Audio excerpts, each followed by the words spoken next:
Welcome everybody. Let's make some fresh meatballs today, and we're going to start with a nice fresh tomato sauce. The full recipe you can find on my channel. In my sauce, I'm starting out by crushing the tomatoes. I like smaller chunks of the tomato in my sauce, so I'll crush them a little bit longer. This will come down to your personal preference on how long and how much time you'll spend crushing your tomatoes. Next up for our sauce, I always keep fresh herbs on standby. Oregano and basil are keys in my sauce, so I'll be dicing some of those up and adding them in. And also the fresh Parmesan. I'm going to both grate Parmesan and use that Parmesan rind and add that directly into the sauce. It'll soften up and you'll be able to take that out later. Once our sauce is simmering, we move on to constructing our meatballs. I use pork, beef, and veal. I call it the trifecta meatball, all three meats combined into one. Keep in mind, tonight we're multitasking, so we need to move back over to our sauce every couple of minutes and continue to stir it, that way it does not stick. Next up, you'll see I've already combined in a bowl the veal, pork, beef, some diced onions, minced garlic, salt, and pepper. I've now made a well in the bowl so I can proceed on to adding in the rest of my herbs and spices. Okay, first let's start out by adding a little bit more salt and pepper into that well of meat inside this bowl, and then we'll proceed on to adding in our spice mixture. That full recipe you'll find below in the description.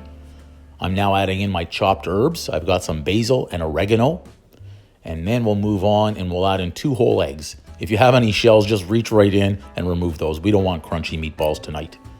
And the last ingredient is, of course, our freshly grated Parmesan cheese.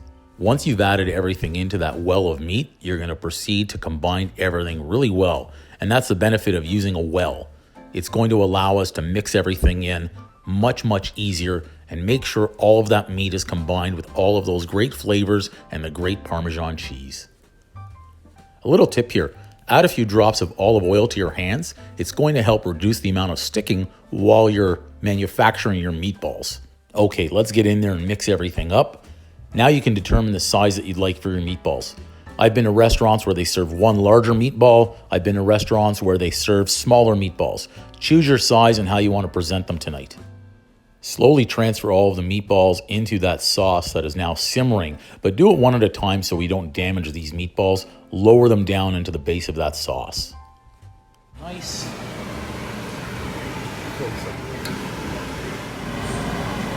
Can you guys smell this? Medium-low heat is best to allow more time for all of those delicious flavors to combine generously. Everything is just really slow simmer. It's got another 20 minutes like this. Look at the meatballs. See how the meatballs rise to the top as they're cooking? And then you stir it every couple of minutes to make sure the sauce doesn't stick. I can assure you, patience will be worth it in the end as the sauce and the meatballs simmer and they slowly cook. All of those flavors are going to combine. The smells are so fresh, fragrant, and aromatic. It's incredible. This could be one of my finest creations yet. You can just see everything simmering. Let's smell. Oh, this is going to be delicious. Use your time wisely now. As these are cooking, prepare your pasta. If you're making garlic bread, Caesar salad, of course, prepare your wine. That way you're ready to eat as soon as these are done. Okay, this is it. This is going to be it right here. Oh, these are going to be so hot. I'm going to burn, but I don't care. I've prepared a couple of dishes tonight. One, just the meatballs, the sauce, and fresh bread on its own, along with some fresh pasta in another bowl. Don't forget, please like, comment, subscribe, and share. Uncle Drew's Kitchen. If you've enjoyed this recipe, go ahead and make it. I'd love to hear how it turned out for you.